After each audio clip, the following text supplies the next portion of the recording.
العالمين، وأفضل الصلاة وأتم التسليم على سيدنا محمد وعلى آله وصحبه أجمعين.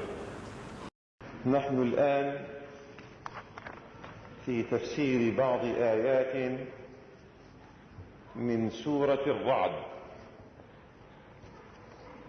يقول الله تعالى: ولله يسجد من في السماوات والأرض طوعا وكرها.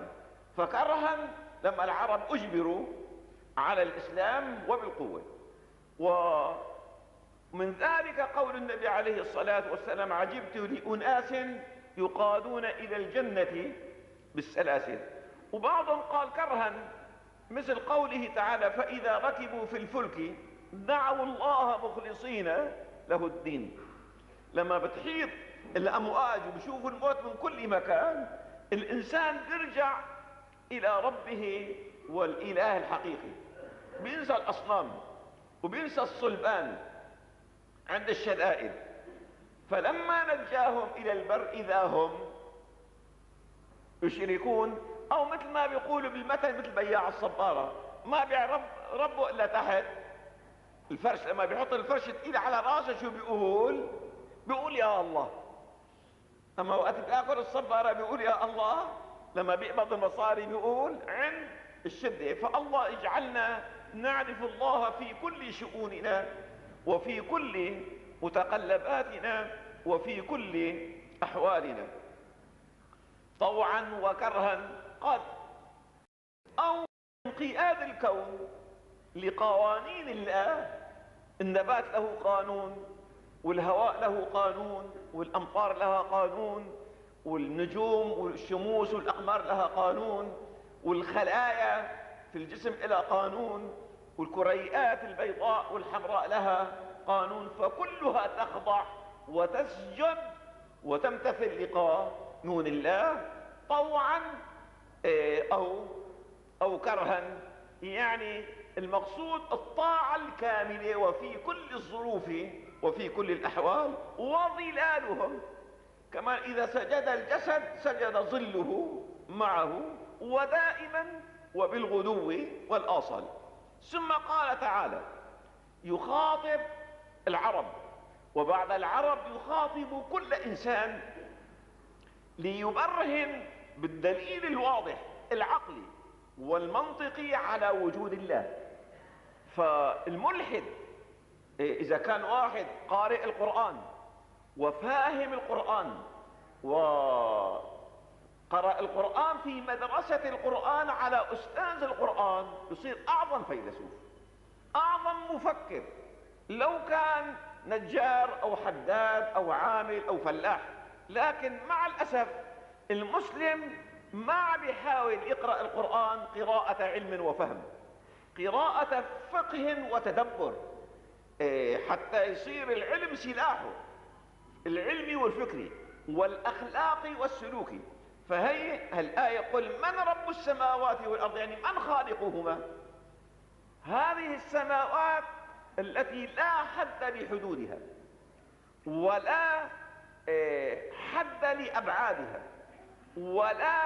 وإلى الآن استطاع الإنسان أن يعد عوالمها. كل نجمة من النجوم أكبر من الأرض ملايين المرات. والنجوم قالوا لو وضعنا رقم 1 على خط الاستواء وحطينا أصفار أمامها الواحد ودارت بخط الاستواء حتى يصل آخر صفر لوراء الواحد، فهي كم صفر بتشكل؟ بمسافة 36,000 كيلو متر. حط أصفار كم صفر؟ أظن يطلع أكثر من 100 صفر، ما أكثر؟ مليارات مليارات المليارات، بلايين البلايين. قال هذا الرقم لا يحيط بعدد العوالم التي خلقها الله من شموس وأراضي في عالم الفضاء. هلا كان الناس يظنوا القمر بس إشعاع ونور. هلا طلع أرض، المريخ، المشتري، زحل، طلع أرض ويحيط بها المشتري 8 أقمار، بزحل 12 قمر، المريخ عطارد طلع كله ايش؟ وكل تابعين للشمس يدورون حولها ضمن نظام في منتهى الدقة. كل شمس لها التوابع، وكل تابع له أقمار. وعد، شو بدك تعد؟ قال من خلقها؟ هذا المصحف ورقه له مصمم ومخترع وعدة مهندسين، طباعته ومطابعه إلى عمال ومدراء ومهندسين، لونه صباغه ودهانه له عدة مهندسين. هذا المذياع، هذه الكأس، الكهرباء، التريا، هالمسبحة هي كل حبة هي إلى معامل وإلى صناع وإلى مدراء وإلى سكرتارية. أضوية الشوارع صار لها مين عمل عواميدها، وعواميدها صار لها معامل صبت العواميد، والحديد صار له مهندسين استخرجوه وصهروه. وهالكون هذا لحاله صاير ساعة إلى 50 عامل مهندس، مسكليت موتورسيكل، والأرض عم تمشي بالساعة بسرعة 108,000 كيلومتر حول الشمس، وحول نفسها بال24 ساعة بتجتاز 36,000 كيلو متر، ما بتتقدم ولا بتتأخر. أعظم ساعة في كل الدنيا، ما عاد سنة سنتين إلا تقصر أو تثبت. نجد الأرض ودورانها وسرعتها وسيرها بملايين السنين لا عم بتقدم ولا عم بتأخر. الشمس هيك، الكواكب هيك، كل واحد له طريق لا يمكن أن يتجاوزه ولا ملي متر. هذا لحاله صار. يا ترى الأرض عم تمشي بهالسرعة الهائلة بأي وقود؟ بالبترول، بالكهرباء، بالوقود الجامد. مين رافعها في الهواء؟ لا عواميد من تحت ولا جنازير من فوق. بسموا الجاذبية الأرضية. شو هي حقيقتها؟ شو هي ذاتيتها؟ من صممها؟ من وضع قانونها؟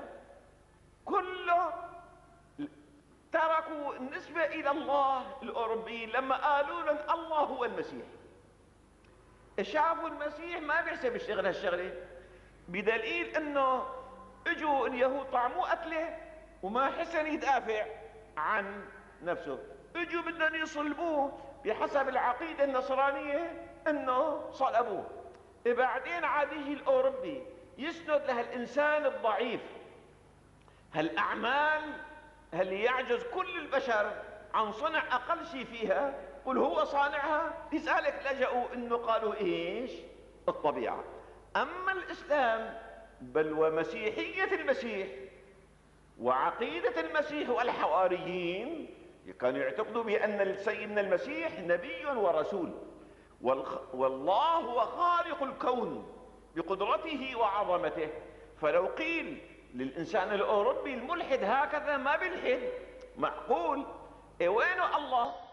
ما كل شيء بتحسن تشوفه بعينك، افلام التلفزيون بتحسن تشوفه بعينك وحدها من غير جهاز تلفزيون لاقط، اذنك بتحسن تسمع احاديث الراديو وحدها من غير راديو لاقط، روحك تحسن تشوفها، نايم شايف منام ومغمض عيونه، وانت مفتح عيونك ما عم بشوف اللي عم بيشوفه، مع انكم انتم اثنين بمكان واحد وبفرشه واحدة.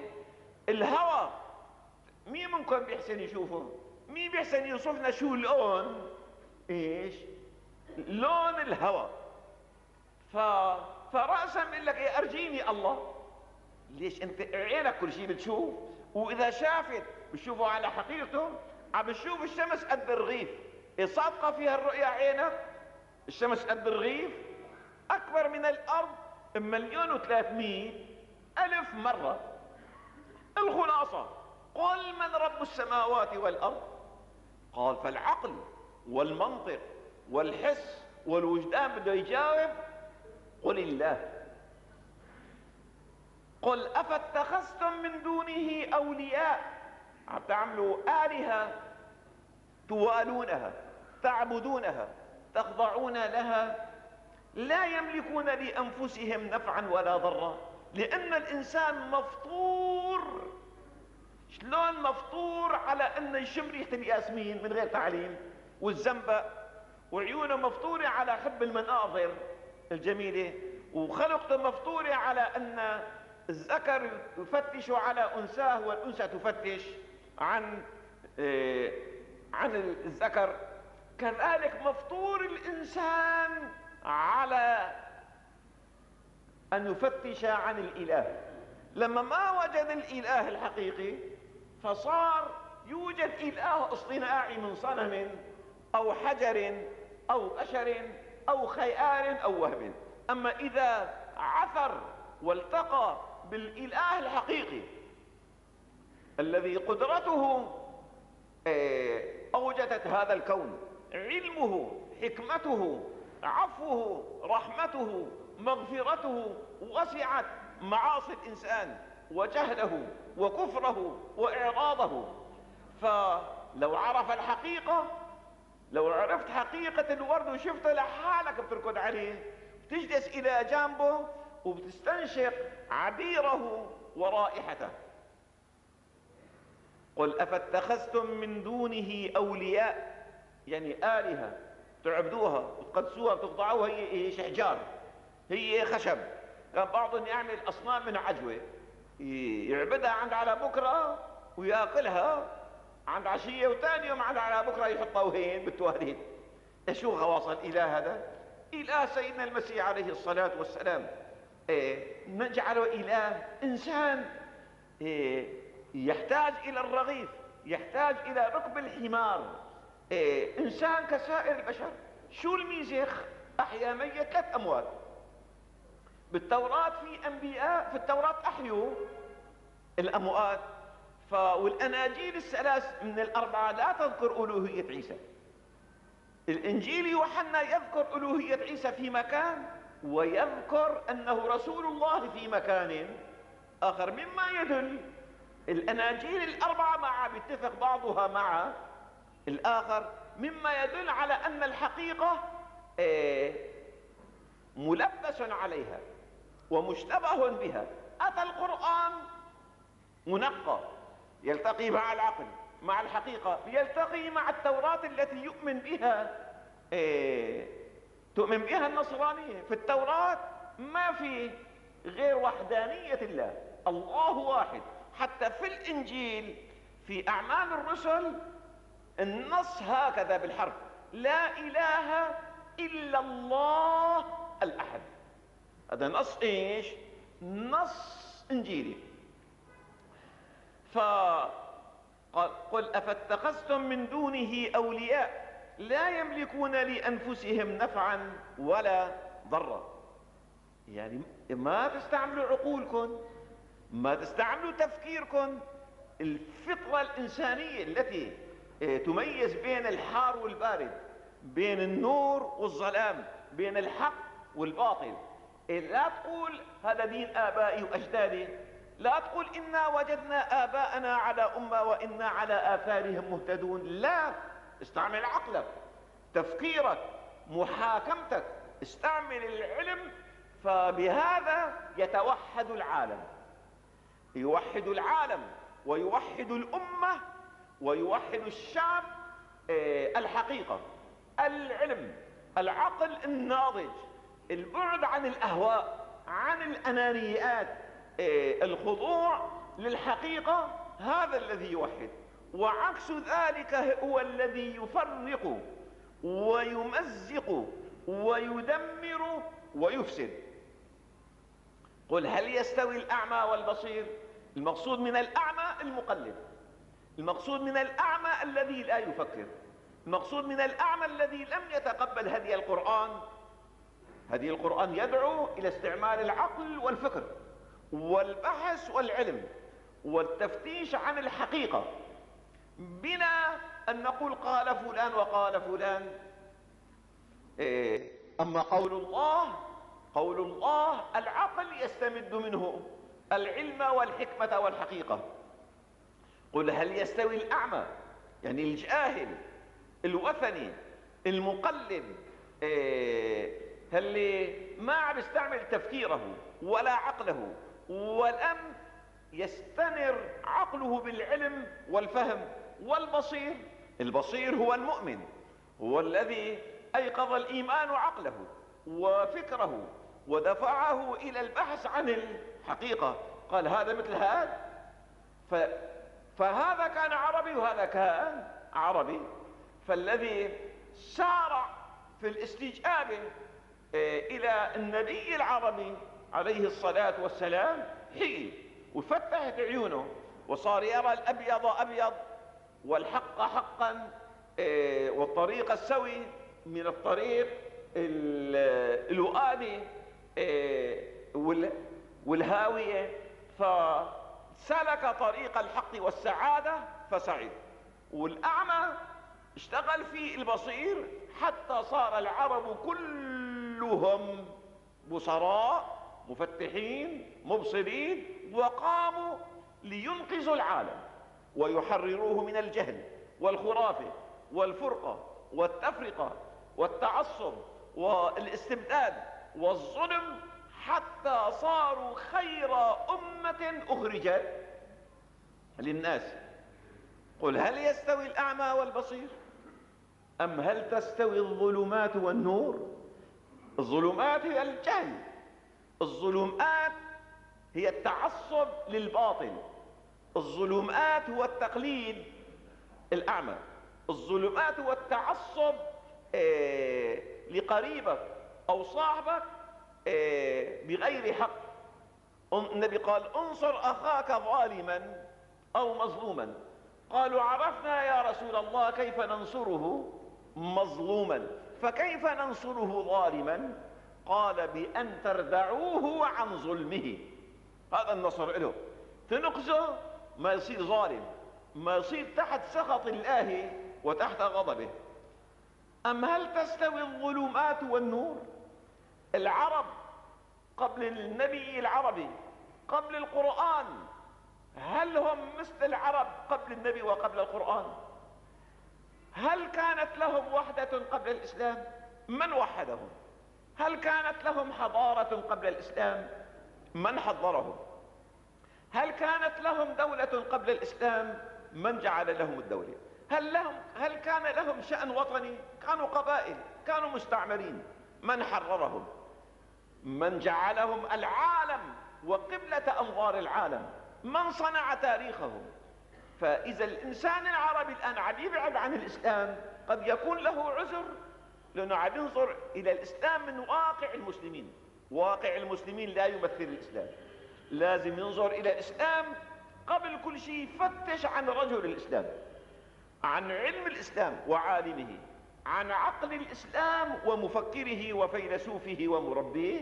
بيشوف الإسلام هو الحقيقة، هو روح العروبة، هو معز العروبة، هو موحد العروبة، هو الذي أعطاها تاريخها وعظمتها ومجدها. وإذا عم يعق الإسلام المشاهد الآن والإسلام اللي عليه المسلمون الآن، ما صفيان من الإسلام الحقيقي إلا اسمه، ولا من القرآن إلا رسمه. فما أحلى أن ترجع العروبة والقومية إلى مصدر عزتها ومجدها ومصدر وحدتها، الذي قال رجالات العرب اللي كتبوا تاريخ العرب بمداد من المجد والعز: نحن قوم أعزنا الله بالإسلام، يعني بفهمه، بعلومه، بالعمل به، بتطبيقه، بنصرته، بالدعوة إليه، ومهما نريد العزة بغيره يذلنا الله.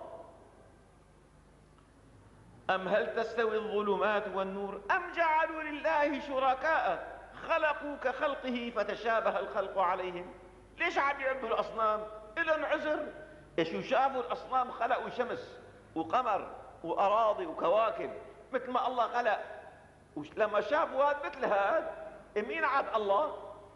قال إذا صار معهم هيك شيء قد يكون لهم بعض العذر، لكن هذه أصنام لا تخلق بل هي مخلوقة، لا تنفع ولا تضر، لا تنطق ولا تسمع. فشوفوا أمني حجج القرآن، الحجج التي تفلج الباطل وتدمغه وتزهقه. فالمسلم الحقيقي إذا اجتمع ليناظر أو ليجادل أو ليثبت حقيقة الإسلام وكان آخذ ثقافته من القرآن، فهو الذي لا يغلب ولا يقهر ولا يهزم. هذا في ميدان العلم والفكر. فإذا كان مضاف إليه القلب والذكر والروح والصلة بالله، عليه جمال الأخلاق، الجمال الملائكي، الجمال الرباني، الحكمة الإلهية، الفيض الرباني، العلم اللدني. فهذا الإنسان بيكون حياة الأمم، حياة قلوبها وعقولها وحضارتها وتقدمها وروح وحدتها وألفتها، وبينقلب المجتمع إلى مجتمع عائلة واحدة، إلى شخصية واحدة. النبي يقول المسلمون في تواددهم وتراحمهم مثل الجسد الواحد، إذا اشتكى منه عضو تداعى له سائر الجسد بالسهر والحمى. ما في أحد يتنكر بالإسلام، لكن الإسلام بجوهره الحقيقي. فلازم نسأل الله أن ربي يهيئ لهذه الأمة من يعيدها إلى إسلامها الحقيقي، إسلام العقل والفكر، إسلام القلب والذكر، إسلام القرآن وهدي رسول الله. أم جعلوا لله شركاء خلقوا كخلقه فتشابه الخلق عليهم. قال لا، ما موجود. والأعمى لا يستوي مع البصير، والعالم لا يستوي مع الجاهل، والظلمات غير النور. فإذا إذا كان القرآن والإسلام نور وأنوار وبصر وإبصار وحقائقه كلها بديهيات ما تحتاج إلى دلائل ولا برهان، إذن لنتفق كلنا قل الله خالق كل شيء وهو الواحد القهار. فإذا نتوحد ونجتمع وندخل مدرسة القرآن التي دخلها خالد وسعد وقتيبة وموسى بن نصير، ودخلها عظماء تاريخنا وسجلوا أعظم أمجاد وأعظم انتصارات. لنرجع ومن طريق البحث والعلم والحوار، لا نكون مقلدين. كمان شبابنا الجدد عم يصيروا مقلدين ومتعصبين من غير عقل ومن غير بحث، مثل ما كانوا مشايخنا كمان يتعصبوا لبعض قشور الدين من غير بحث ولا حوار. وهذا ما يريده العدو. فالعالم الحقيقي والمنصف الكامل دائما يفتح قلبه وصدره للبحث وللحوار، لأن هذه مادة من مواد الإسلام، حيث يقول نبيكم عليه الصلاة والسلام الحكمة يعني الحقيقة ضالة المؤمن، الشيء اللي ضايع من الإنسان. فإذا ضايع منك بزدانك أو مجوهراتك، وين ما لقيتهم، عن مين ما كان، في أي مكان كان بتأخذه. الحكمة ضالة المؤمن أينما وجدها التقطها. ثم قال تعالى فإذا كان لا يستويان الظلمات والنور والأعمى والبصير، كمان هل يستوي عرب هذا العصر مع عرب ذات عصر نزول القرآن؟ لما أتى القرآن فمسح العيون من ركامها وأقذارها وعالجها من أمراضها حتى أبصرت الحقائق ومشت في طريق الحقائق. ب20 سنة توحدت جزيرة العرب، ب20 سنة تانية 3 توحد عشرات الشعوب تحت راية القرآن العربي وراية النبي العربي محمد بن عبد الله، من حدود الصين إلى قلب فرنسا. يلا لنشوف الآن عرب هذا الزمان إما عم يتوحدوا لا كبلد ولا كحكومات ولا كأحزاب ولا كتقدمية ولا كاشتراكية، رجعوا للعروبة قبل الإسلام. كل فئة أطلقت على نفسها اسم قبائلي عشائري، هي بدها تقاتل هي، والأنانية والأسرة والاستئثار والإعجاب بالرأي. إذا رأيت شحا مطاعا وهوى متبعا وإعجاب كل ذي رأي برأيه. فالنبي يقول هذا علامة تقهقر الأمة وتدهور كيانها، وأعظم مظهر من مظاهر ضعفها وتفسخها. أمة واحدة ذات رسالة خالدة. فهل للعرب رسالة غير رسالة السماء، غير رسالة القرآن؟ ومين يكره الوحدة؟ لكن الوحدة لا تكون بالأمل ولا تكون بالكلام ولا تكون بالكتابة، تكون بالعقيدة وبالتربية وبالإيمان وبالمعلمين وبالمربين. وصلى الله على سيدنا محمد وعلى آله وصحبه وسلم، والحمد لله رب العالمين. فاعلم أنه لا إله إلا الله،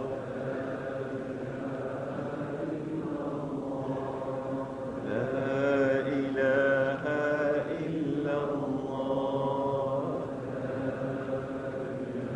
لا إلا الله، لا إله إلا الله، لا إله إلا الله،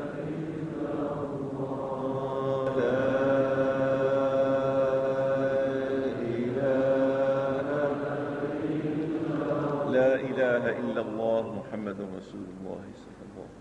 اللهم تقبل منا هذه التهليلة المباركة وأوصل ثوابها إلى حضرة نبينا محمد صلى الله عليه وسلم، ثم إلى روح شيخنا وأستاذنا وقرة أعيننا، وإلى روح والدتنا وولدنا زاهر، وإلى أرواح إخواننا وأحبابنا وأهلنا ووالدينا والمسلمين أجمعين، واغفر اللهم لنا ولهم، وصلى الله على سيدنا محمد وآله وصحبه، والحمد لله رب العالمين.